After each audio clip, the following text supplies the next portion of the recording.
All right, hey, it's me, Michael. We're here at the Summer DES 375 Digital Cinema Workshop, kind of calling it a exploration into television pitch and series writing. And this is something I'm really passionate about because of my background, because of my future too. Part of this is purely being selfish, which is that I'm working on more shows. I'm working on current shows, and this gives me a chance to articulate what I'm thinking about, show you guys a peek into the process of the things that I'm up to, so you can see, sort of in process how somebody might handle this. And then also, it's just something I'm really passionate about. It's a very interesting time for this sort of content creator, that you can be coming up with content that is desirable to people and can be sent out to a lot of different platforms, from sort of the open door policy of something like a YouTube or a Vimeo, all the way on up to something like a highly vetted scenario like a Netflix or Amazon Prime. Actually, at the end of this, we might look into how Amazon Prime is not particularly vetted at all, and that's to our benefit for sure. So quick thing about my sort of credentials that make this why you should listen to me. Been since 2007 the writer and director of a series called Transylvania Television. Also play a character on it, Dwayne Frankenstein, and here's a clip. Looks like this.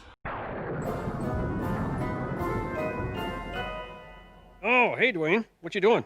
Oh, I'm test marketing a new personal care product I concocted. Would you care for a sample? Whoa, careful, Fur, my man. You remember that personal lubricant incident? Oh, no. I'll bite. Usually I avoid any situation where the words Dwayne and concoct are in the same sentence, but you know what? He's never going to learn if we don't let him try. So, what's the product? What does it do? The product is called Tickles, a calming, warming massage oil. Okay, see, there you go. Tickles. Sounds harmless. Me, personally, I'm just a little too hairy for massage oil, but Batfink here, he would love some. God damn it! Good, now this is my very first batch, a test batch, if you will. So, as it's not the official product, we'll call it a test run. There it is. Now, I applied my testicles to this cloth, if you'd like to smell it. Nope. Oh, please. Please smell the testicles. Damn it! Generally, testicles feel best at room temperature or even higher. But if you gently apply my testicles to a patch of skin, you will feel a gentle warming sensation as the testicles go to work. Nope. May I put my testicles on your neck? Dwayne! So I've been doing that since 2007. It's currently streaming on a couple of places for free, and as well as Amazon Prime. The free ones are listed here. Over there? Where'd they go? They're over here somewhere. In 2016, for a very brief, it felt like a very long summer and into fall, I was on a show for Amazon, on one of their Amazon originals, which is an animated show called Danger and Eggs. We should go. No one's going anywhere until Layla likes something. Whoa. I'm here to help. So for that, I was an animatics editor, not on the pilot, but on the subsequent episodes. So again, me doing a course like this is a mix of generosity and selfishness. The generosity in that I'm going to share anything that I know and use my time in the development of the course to find things that I don't know to share with you and to learn and get better myself. And in the same process, be doing some of that kind of work on the show that I'm currently working on, which is meant to be a dramatic, animated, half-hour show. So, let's see. Let's start looking at some of the things that you guys need to do. Okay, here on Canvas is where you will have access to some resources, the instructions, connecting with me, and these lectures. So this will become our sort of home base here. I like to view this in the home view rather than going directly to assignments, because with assignments you're just hearing what do I need to do, as opposed to all the content, which is going to be kind of living in the home zone here. From top to bottom, though, we've got this one, which will be kind of pinned up at the top, called Resources. And it links you out in the textbooks here to the two texts that we're using. That is the TV Showrunner's Roadmap and Animation Development from Pitch to Production. About the same size. If you are developing an animated property, this one is a great one and still in print, as opposed to some of them that are not. And if you're interested at all in long-form storytelling, which you will be by the end of this, this is probably one of the better books about that. And relatively recent, of course, with TV, relatively recent changes very rapidly. So you'll also find a couple of links here to a page on structuring and formatting your specific pilot size, whether that's half hour, dramatic hour, and so on. We don't talk a whole lot about the animation variety of that, but we will a little bit, and we'll look at some examples thereof. Here are some places to find screenwriting software. We're going to ask that people develop their work and format it in such a way that it's industry ready. Point you in the direction of what that looks like if you haven't seen that. There's some definite benefits to it. One is that your work isn't automatically discounted the second it arrives on somebody's desk because it's not formatted correctly. But also one has the potential for a one-to-one relationship of written page to screen minutes, meaning a 25-page script eventually becomes something like a 22-page episode and so on down the road. So you'll know a ballpark of when dramatic things need to happen. Every 10 pages, for example, in some of these half-hour ones, and every 15 pages in some of the larger hour-long dramatic ones, for example. We'll talk a lot about those. There's also a site where I've put up some scripts, and this one is not. This one is a different one. We head to this one. This is this crazy, I believe, British site where they have so many. It's actually, they've had to organize it by year. So lots and lots of pilot scripts in PDF format, which is going to become important to us down the road. Lastly, show Bibles, which is one potential final project that you'll walk away from here, which is sort of a sales document as well as a creation tool for the series creator. I'm really distracted by Buffalo Bill here. Maybe this is not a good shirt. It's kind of creepy. This is from Silence of the Lambs. So let's see if we can hide him. Keep him out of here. Oh, back to your basement, Bill. Okay, back on the home page here. I'm going to talk real quick about the class policies. Everyone should read this. With going into a partial online scenario last semester, I found that it kind of worked for some people really well and didn't work for some people at all, in part because they've never done an online class before, I think. I'm going to make that their excuse. For you guys, I've got some pretty specific kind of, maybe it's a high bar in terms of how we need to be working, but there are some things that will help you to make it easier to do. And one of those is that I'm going to have kind of long office hours. And they can be booked here on this link and also back on our homepage here. Book a meeting with Michael. Let's take a quick duck out here. It's Bookings with Eagle. You will choose this top one, Cinema. I do have a few people with their senior projects still going. So you want to pick that top one, put in your data, and then begin to select a date. So let's say we're into June here. And on Wednesday at 12, you want to try and set something up. So you'll add your details and hit book, and then I'm going to get it on my calendar. You'll get a notification, I believe, that says that it's been accepted. And anything that's already filled will not be an option for you to select here. So it should be pretty slick way for us to basically do synchronous material at our own pace. I'm leaving kind of business hours open Monday through Thursday, 10 to 4, where you guys can do a half hour or more booking with me to talk about the class, talk about the projects. But I'll be doing most of my lecture stuff in this way. Lastly, back to that policy thing. Running down the list here, obviously this is going to be asynchronous. This is you guys doing the content when you can get to it.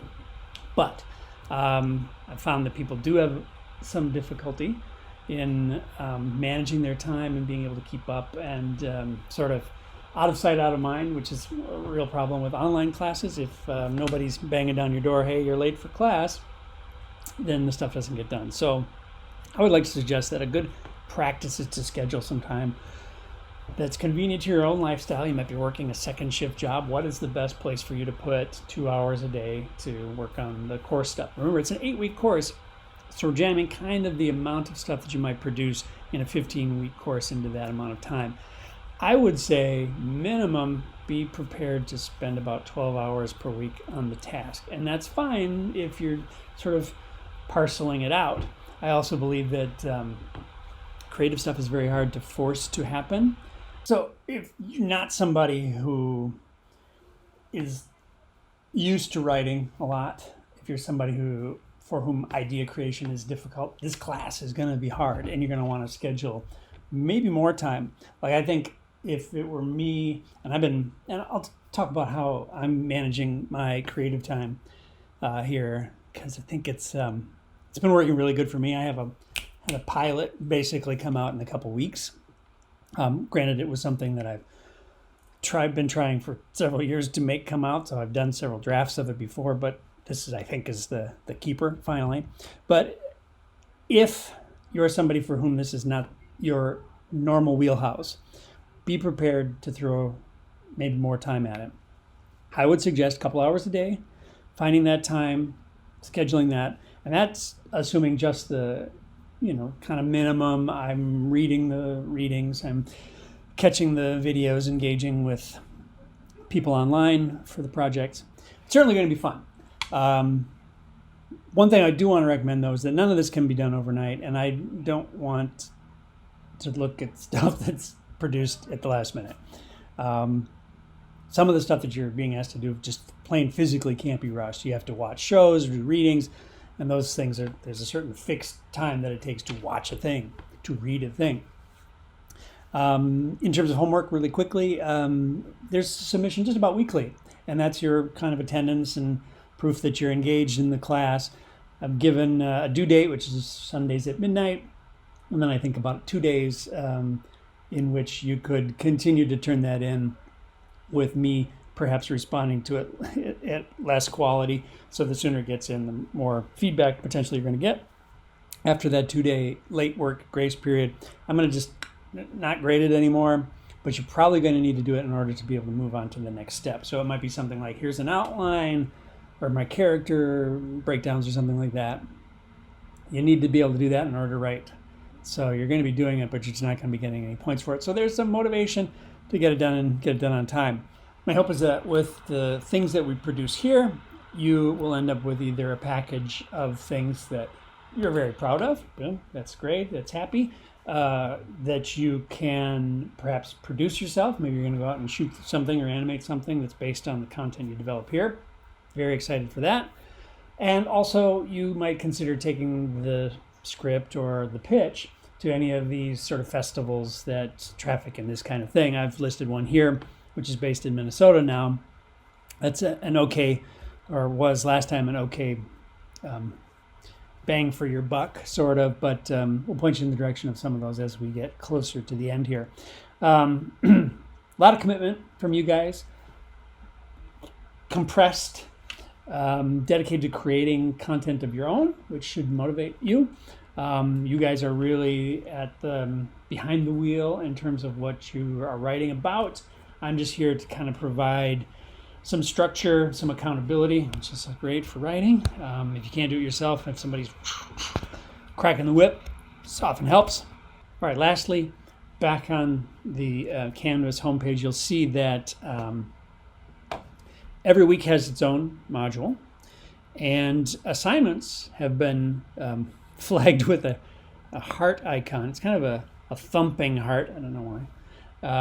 As well as some readings, which are a picture of a TV, and then some additional content. So anything that has that heart you want to crack that open and read those instructions really carefully. If you go through the instructions on these assignments and treat them as a bullet point list where you're like, maybe even print it out, it's on a piece of paper and you're checking them off as you're accomplishing the task. If you read it once, go away and try and do the thing, 30-40% of what's on that list is going to get forgotten. So really just get it out, get it in front of you so that you have it as a, these are the criteria by which the assignment is accomplished for complete points. Roundish 25 points a week for content, which will add up, but no one project is really going to kill your grade particularly either.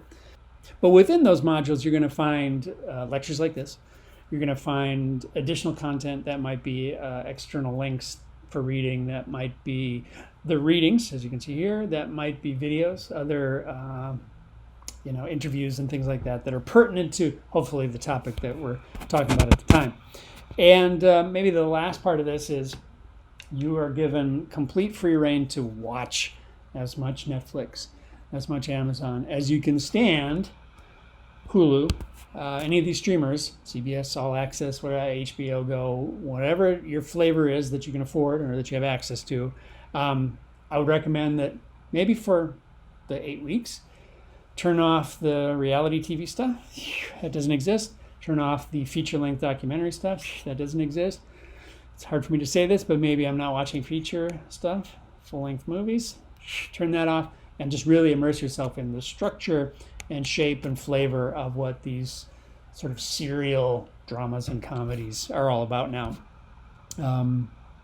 Series development has doubled in the last 10 years or so, in part because of all the new platforms where this stuff can be consumed on. So this is potentially really valuable for anybody who's a creative, has ideas, and is willing to try to push it in through the marketplace. So we'll head on over to do the first of our lectures, which is about the pilot today.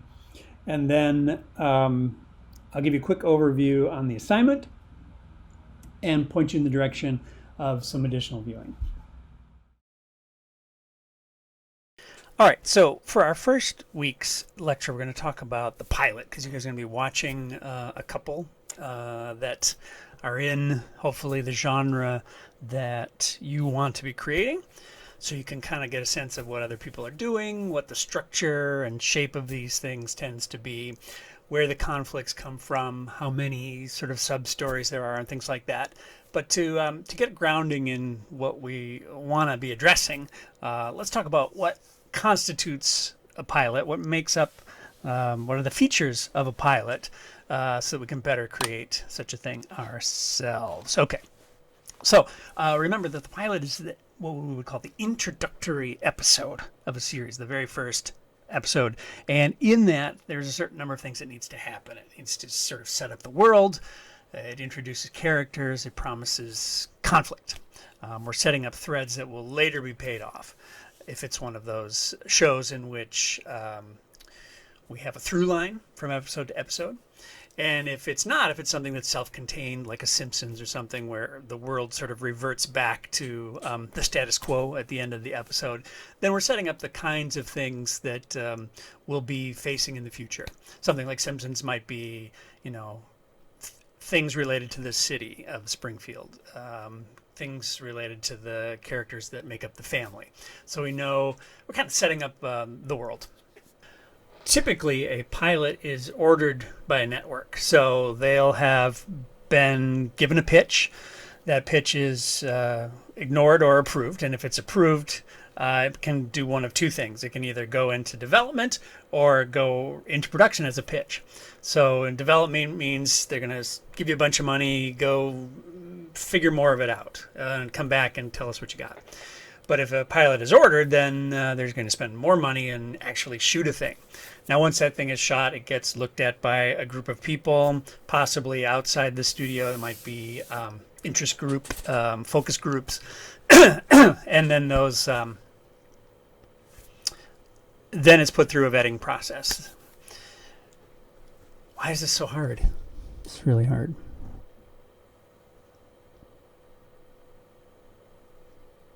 Okay. Now, pilots are ordered by a network, and not all of them end up becoming a series. What that means is that you might approach a network or a streaming platform with a series idea, and that's usually solicited, or you've made an appointment with somebody to say, hey, I've got a bunch of pitches, and they say, sure, come on in, and we'll be talking about that whole sort of pitch process towards the end of this. We'll kind of begin our focus on how do you come up with this content. What do the networks need to know about your show in order to be able to say yes to it, for example? But let's say a typical process would be you've pitched to them, they've seen it, they like it, and now they're going to do one of two things. They're going to either put it into development, which means that they're going to give you a certain amount of money, smaller than production, but enough to sort of live in that world for a while, and you become the author of that. You're maybe writing the pilot episode, you're writing character arcs and episode ideas and things like that, and you're coming back with it more fully developed. So that's sort of a minimum investment on the part of the network, but it shows that they're interested, and you get a paycheck. Even if they don't accept it, you've been paid to do that work.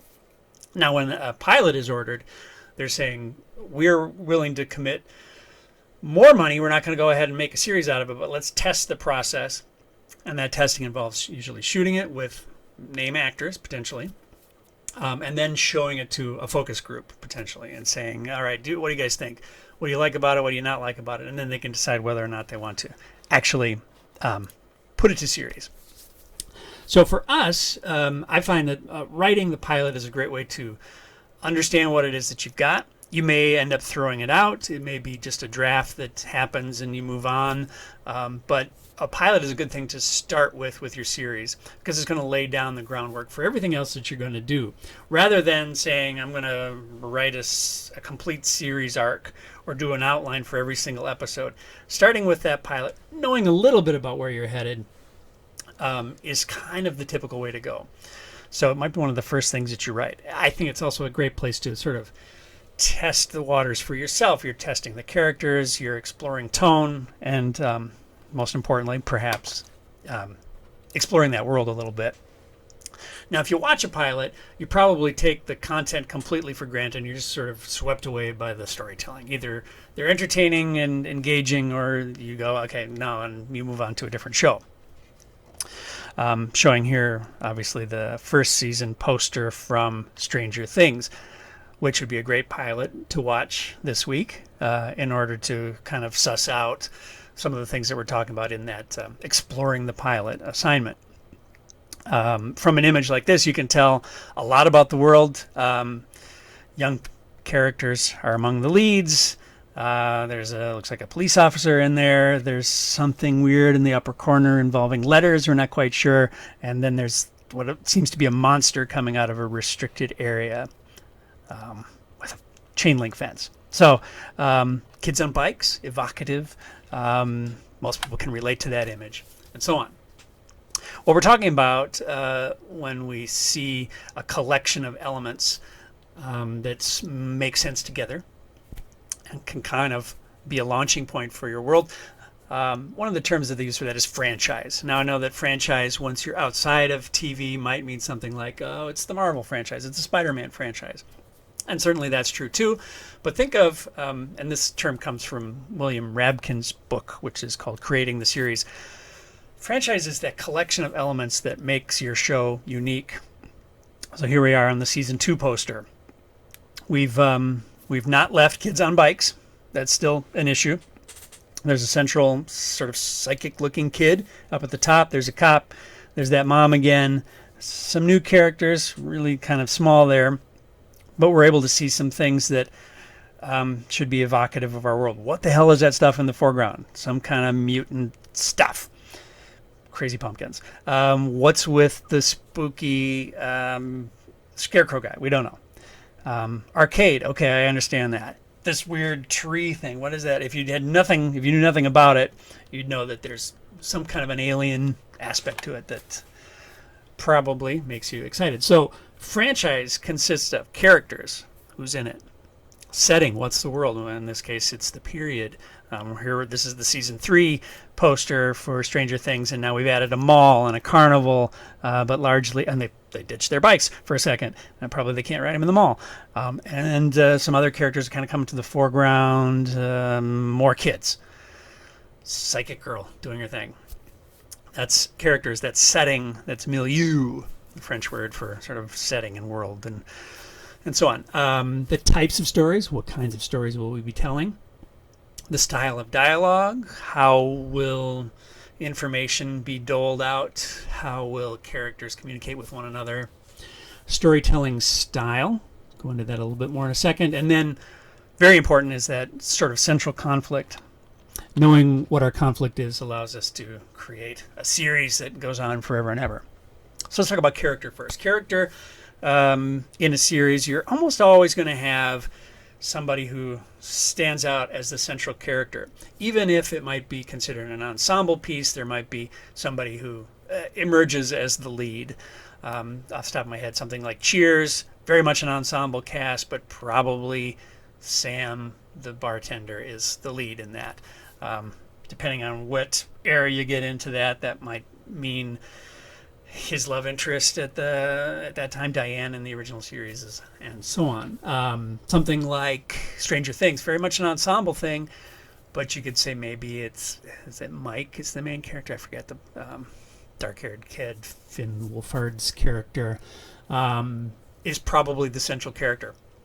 Many or all plots emerge out of that. Everyone else is somewhat a satellite character to that. Those are supporting characters. And you might, for yourself, just to keep track of their importance, start to designate them as A characters, B characters, and even C characters. We'll get into more of what that is, but obviously an A character is somebody for whom the plot revolves around. B are people who have their own little arcs, but potentially they're smaller, shorter, and more easily solved problems, rather than A's character's problem, which is the problem of the theme of the show, or the central conflict. And then C characters are certainly speaking roles that contribute to the B and A stories, but don't necessarily have a drama of their own that needs solving. And if it is, it's something that's extremely simple. So looking at something like, and I'll be referring to the True Blood example quite a bit, because presumably as part of this week you can watch that pilot, and I'm going to keep referring to it, so you might want to watch it for that reason.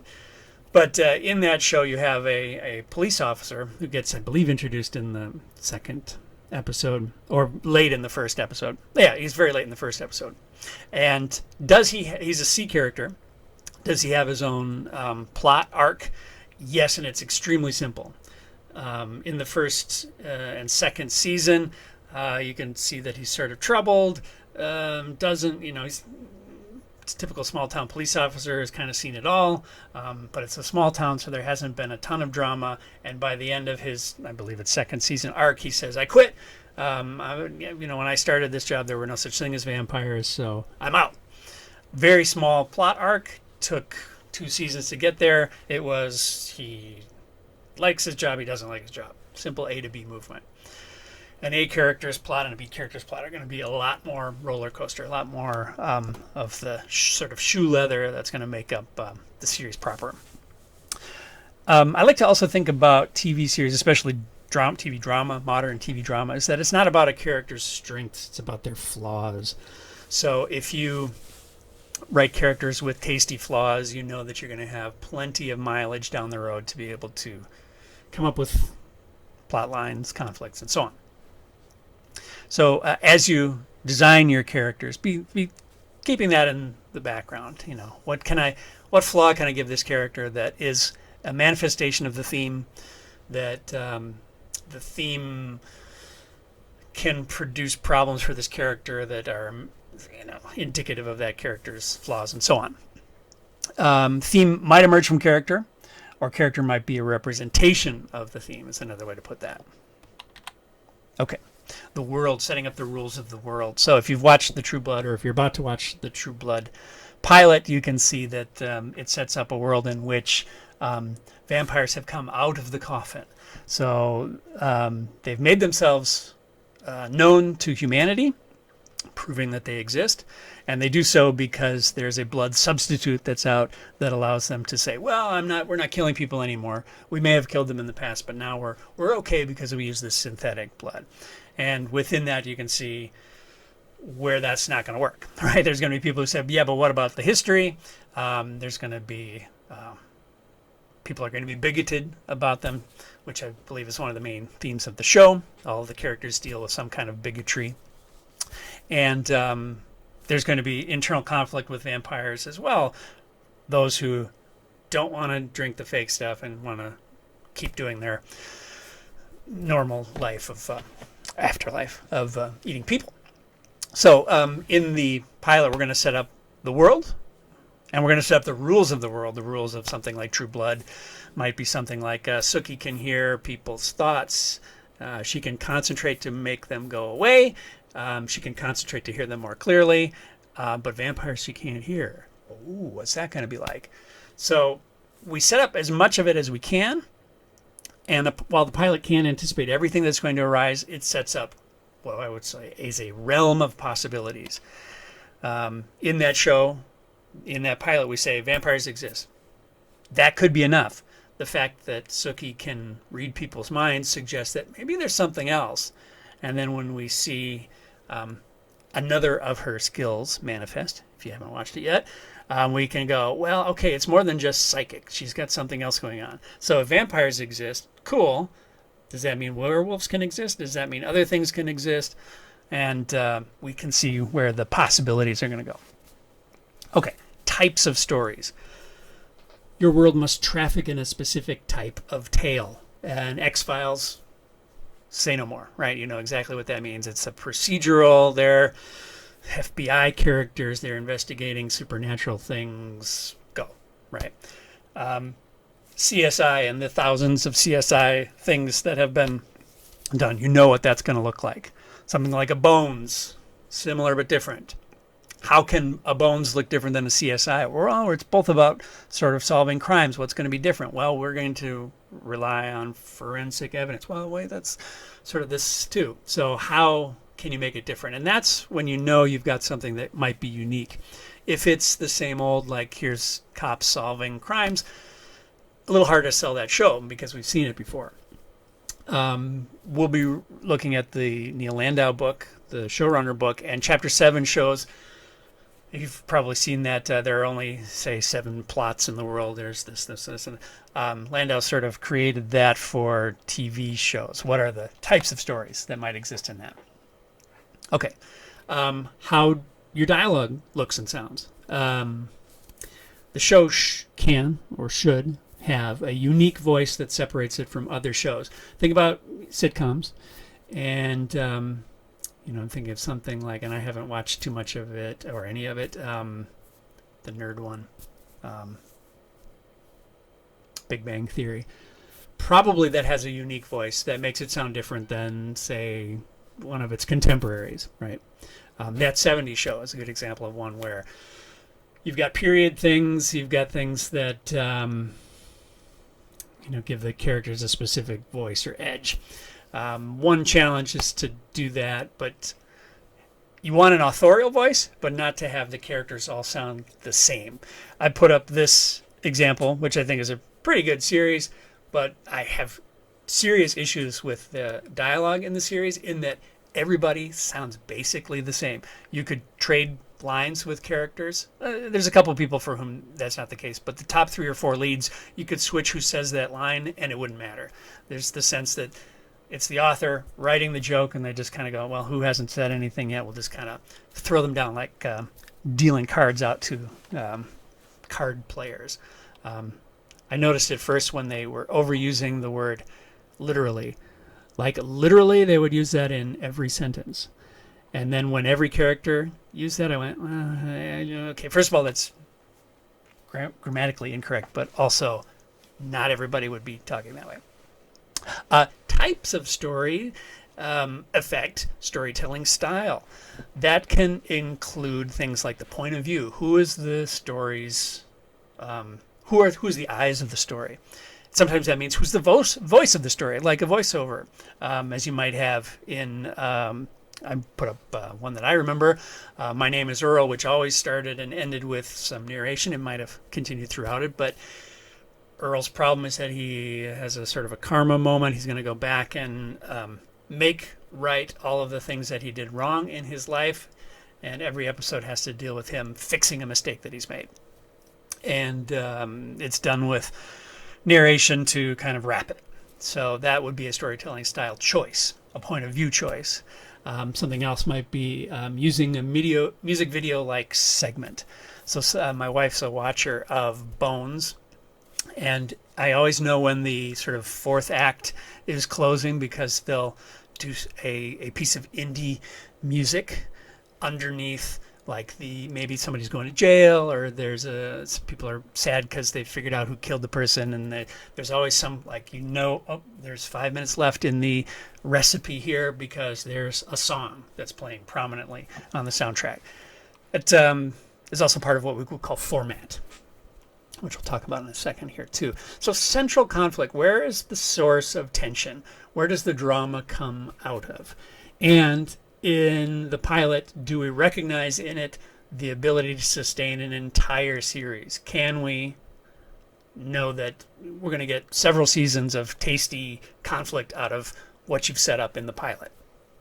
Again, I think a great example of that is that True Blood thing, where we can see every single character emerges and we go, that's probably how that person's going to deal with this world, or that's the problem that character is going to have existing in this new world where vampires are out of the coffin. So that central conflict can also be referred to as something called story engine, and I like this. Think of it as a machine that is generating story ideas within your world.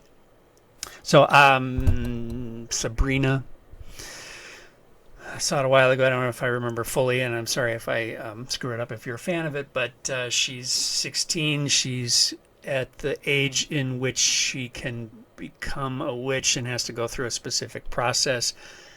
And so there's some tension. However, it's also a tension that's going to eventually end. Either she does it or she doesn't do it, because you're only 16 for a certain amount of time. So as a story engine, I believe it was a limited series. I think it looks like it was made to do only 3 seasons. So if you have that in mind, if you have an end game and you know that it's something that should wrap up, you can see where that story engine can naturally come to a close. Something like True Blood, I believe the theme of that is that there's nothing more American than bigotry, or that no matter what happens, bigotry will always exist. Racism, whether that's sexism, anti-gay sentiments, anti-vampire sentiments, those are all things that are the story engine of this thing. And then there's the supernatural element, the sort of fantasy element that reminds you that it's not just a story about the South. Okay, so if you're setting it up for something that you want to last a long time, you should be able to see in that pilot that, boy, I can see like a dozen things coming out of that, and I can see 10 more seasons coming out of that story engine. If you don't see that, then you probably don't have a great story engine. Okay, so organizing principle, aka designing principle, is something we'll talk about next year as we talk about format. But it's something that basically tells the creator of the show what can and should be included in that world and what by necessity doesn't. So if you're saying vampires exist, then you can say werewolves exist. That's a designing principle that says that classic monster things might show up. Certainly you see that prominently in something like Penny Dreadful, where, hey, you've got Frankenstein. If Victor Frankenstein's walking in, there's a pretty good chance we're going to get a resurrected monster of some sort. Okay, if there's vampires and Mina Harker, chances are we're going to, have to deal with a Dracula type sooner or later. So we know what is included in something like that. Designing principle. It instructs the writers, the creators of the show, what to include and what not to include. That's why the term organizing principle is actually very good. You organize what is in the circle, what can be kept, and what is outside the circle. And I think as a writer, it's really important to have more things outside the circle than in the circle. Think about sitting down to the blank piece of paper. At that point, everything is in the circle. What should I write about? The fucking world is in that circle. So I don't want to write about elephants. In fact, I don't want to write about animals at all. Suddenly an entire ecosystem of the world doesn't have to be dealt with. I want monsters. Okay, that's not spaceships.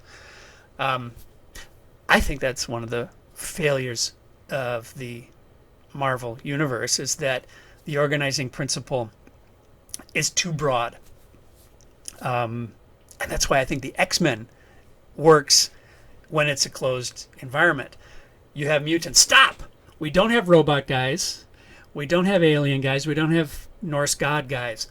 Fucking great, right? Now I know what we're dealing with. The second you throw a Guardian of the Galaxy into Iron Man's land, okay, well, what doesn't fit in this universe? Everything fits in this universe. And I understand for them that makes sense because they have an infinity of comics to deal with, and so that's their own fault. A Dracula series, for example, can and should leave out the Frankenstein monster, can and should leave out werewolves. It's complicated enough, right? Okay, theme. Theme is hard. I hate talking about theme, but this is a place where talking about theme is helpful.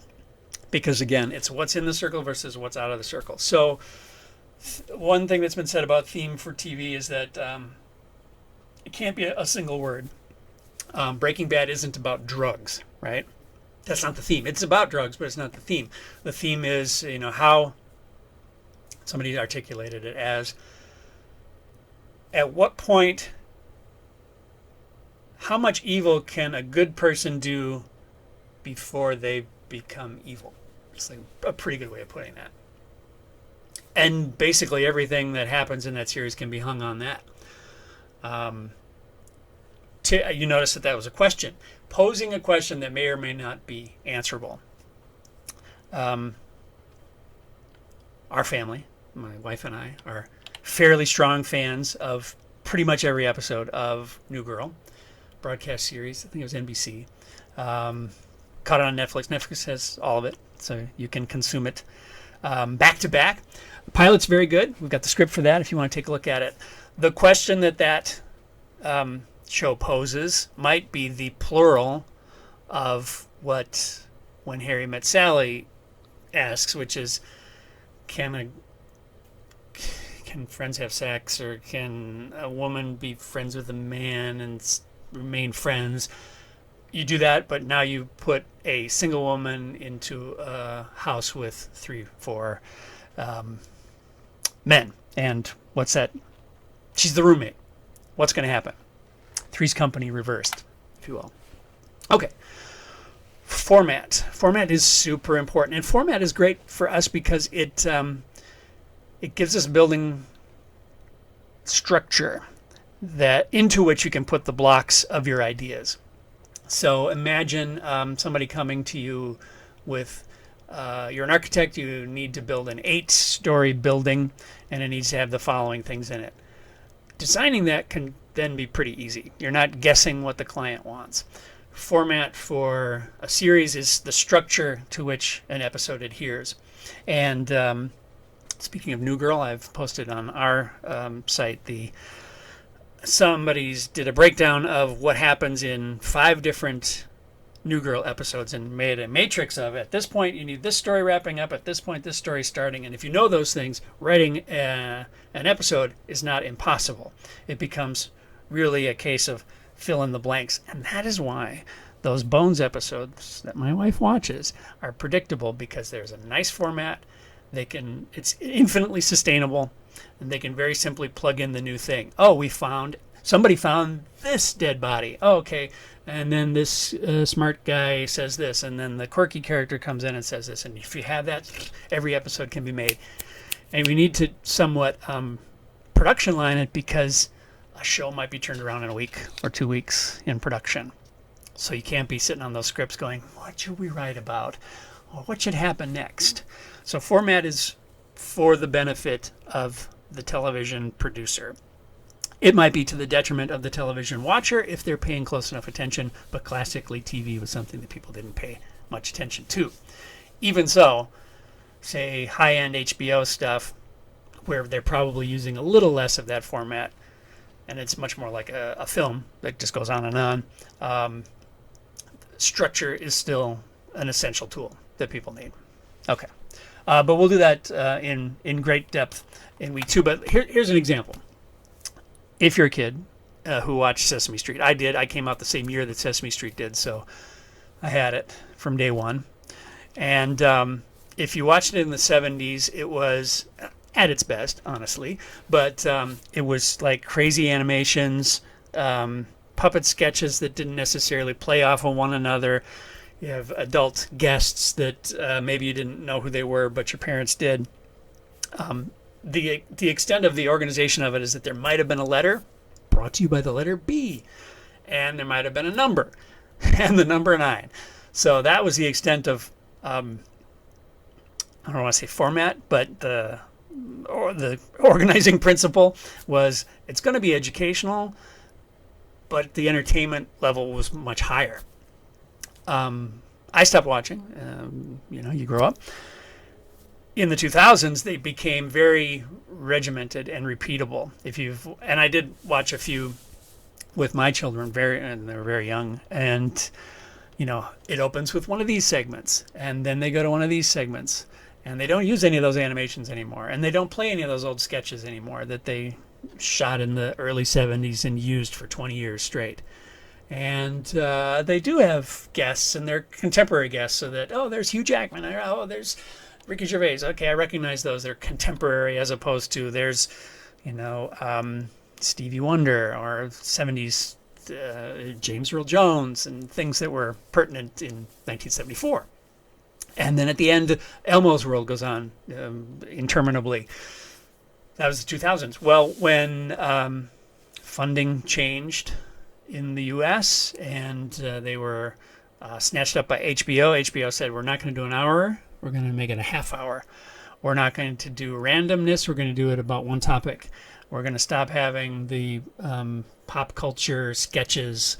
In fact, they did a True Blood sketch. So, obviously, now there's many more things that are outside the circle for Sesame Street. That's an example of a format change. And you can very clearly see between a 70s show, a 90s/2000 show, and a 2020 era show that while it looks and sort of smells the same, it's a very different show. Okay. One of the things you'll need to decide is whether this is the show that you're creating is one where you've got a continuous series arc, meaning that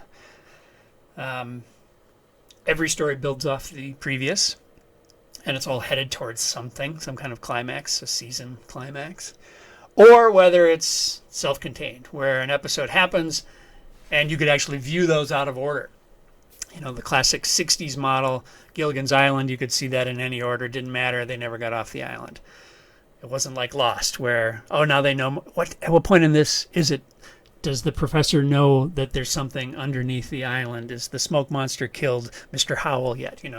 There's none of that. Everybody basically, here's a way to think of it, everybody resets at the end of the episode and becomes their original person, which is why the Simpsons don't grow up. 30 years of that, they're still the same age that they've been, and the makers of that show have figured out how to sustain that. I would have had them grow up probably, because I don't know how to deal with that. But Bart as a college kid, well, I guess I could picture that. Bart as a postdoctorate, I probably can't. It turns out, though, despite what you would think, that none of these shows really know where they're going. In the Landau book, there's a great interview with the creators of Lost who fully admit that they were handed the pilot at the very last second. The head of the studio said, I want a show about a plane crash on an island. And of course they gave it to the people that they did, who are kind of known now for this type of storytelling. And they went, all right. Well, we like this kind of storytelling. J.J. Abrams had come off of Alias. The other guy, the writer, known for this kind of mystery thing. Like, we may never tell you what the mystery is.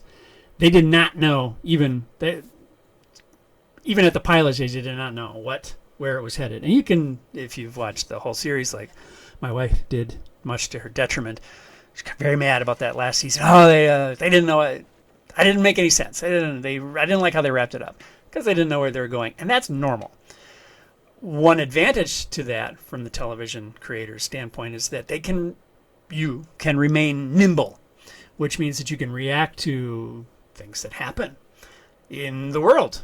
Oh, well, now terrorism's a thing. We can write a terrorism plotline. There's a story like this in the news. We can kind of address it. Also, we can respond to how the way the audience is liking it. Well, there's a lot of chat online about this B character.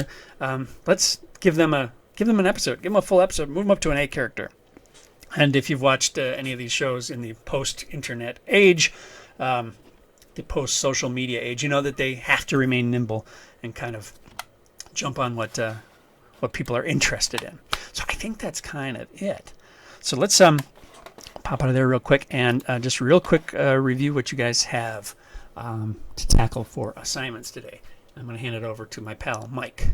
So series pilot research, that's this assignment for this week. And this is predicated on the idea that you can make a decision right now about what kind of TV story you want to tell. Probably you might be an animation person, you might be a cinema person, you might be somebody taking this because it was available.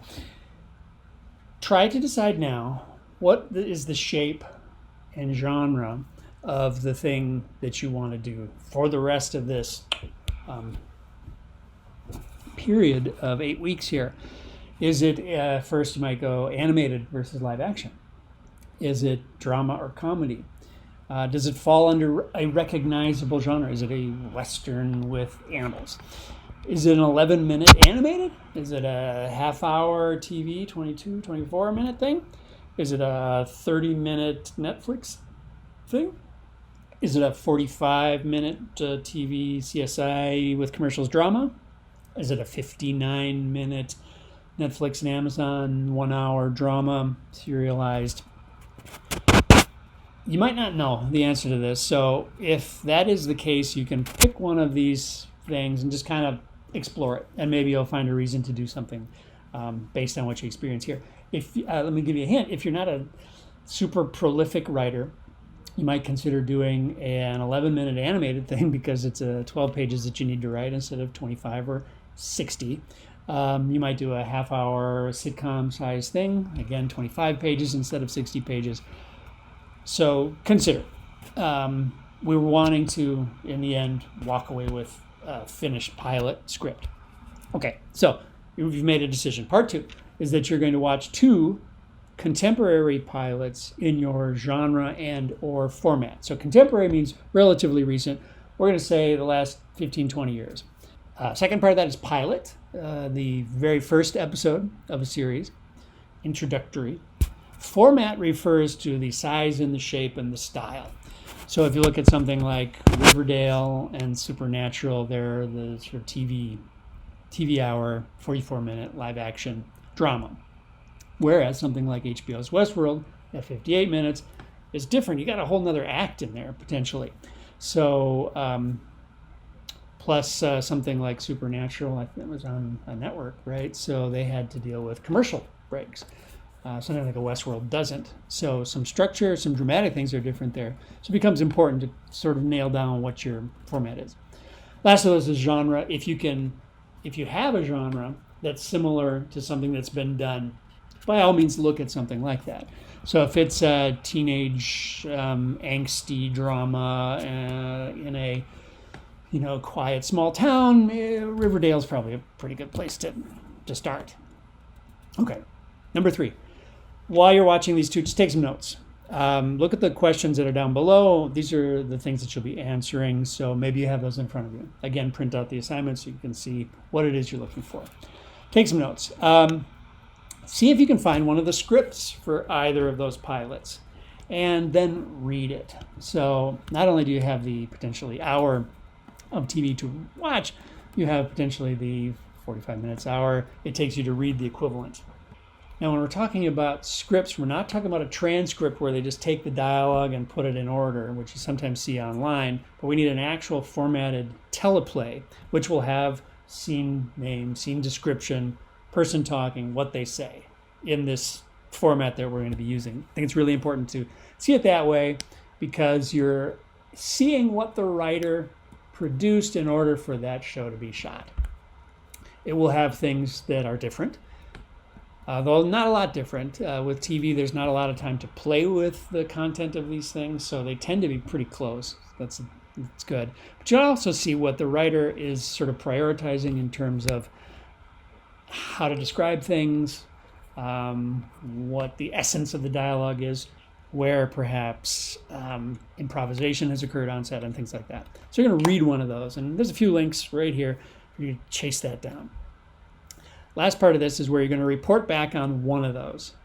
Helps if you've read the script, but you'll notice that it's not necessarily required to have accomplished this. I think the more scripts you read, the easier it's going to be for you to create one. So that's why that's in there. Now, you'll go down the list here. There's 10 questions. I want to talk about how the world is set up, what the main characters are, and maybe how a couple of them are introduced. One of those, third question, is what is the most striking character introduction? What of those left you going, yeah, that's like either really great or really bad or something that brought it to your attention? Number 4 is the story engine, which we talked about in the lecture. How does the pilot set up the seeds for long-term conflict? And maybe describe a couple of them. It can be bullet point list on all of this stuff. If you see an obvious through line that will be carried through to the next episode, if it's one of those kinds of series, identify it. In an hour drama, you might have 5 or 6 hooks that have been put in that need to be paid off later, paid off in the next episode. Is there a repeatable formula in terms of the format and structure? Almost certainly will be. And you might not know it until you look at another episode, but you might get a sense of, oh, there's a cold open. Here's the title sequence. Here's the act 1. Oh, the big dramatic thing. Oh, there's act 2. And so on. We're going to get really good at identifying these sorts of things. Does the audience have any knowledge of the characters coming in? Something like Daredevil on Netflix. If you've read the comics, you've got some preconceived notions of it. Dracula by Netflix. People know what Dracula is. How can we subvert or address people's knowledge of what is a sort of a commonly known character? And if it's brand new characters, then you can't really answer that. That's going to be a no. Does the audience have expectations of the world, not the characters, but the place, the space, the milieu, prior to watching the pilot? So something like the Marvel Universe, all those little series. Something like Mandalorian, where you've got the entire lore of Star Wars weighing in behind you, pressing inexorably upon the viewer, and you know, well, that's not a Boba Fett to me, whatever your attitude about it is. Watchmen on HBO, if you get a chance to pick that one as one to watch for this. Very different than the movie and the book, and very surprising because of it. So it really subverts the expectations of, and I only saw the pilot, but I was like actually surprised, realized I was not in a world that I knew anymore, and that's probably good drama. Are there rules set up in the pilot? Ground rules that the rest of the drama will hang on and will be the basis of and solution to all the conflicts that we'll face throughout the series proper. And lastly, what is the promise? We're going to define promise here to be sort of all-encompassing. It's a way to kind of, if we can articulate the promise, we're getting really close to being able to say what the premise of the show is. So that leads us to a viewing option that you guys have here that is provided for you, which is the pilot for True Blood. Now I'm in front of part of my True Blood collection here. We've got a lot of autographed photos from the cast, some screen-worn wardrobe things. We'll give you maybe a tour of that stuff later too, if you're as into it as both me and my wife are. But the promise can be, you're going to get this kind of content. It's going to have this flavor. There'll be this kind of storytelling. There'll be this kind of voice. There'll be this kind of drama. You might get scared. You might get surprised. You might laugh. These are the promises that we're going to set up in the pilot. All right, last thing. It's big. Let's see where the hours are going to go for a class like this.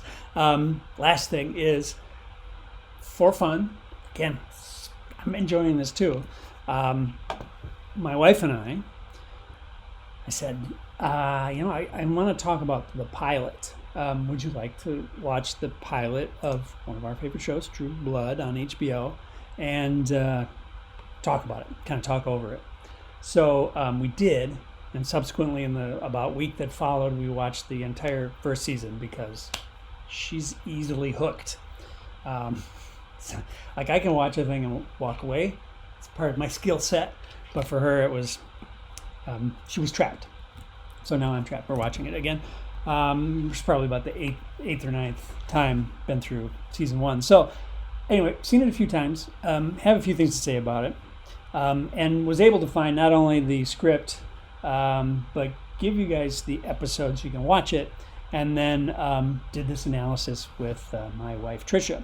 So if you want to do 1 hour drama, check this one out. If you don't, check this one out because it's actually really good in terms of setting up characters, setting up the world, being able to reveal the tone super clearly.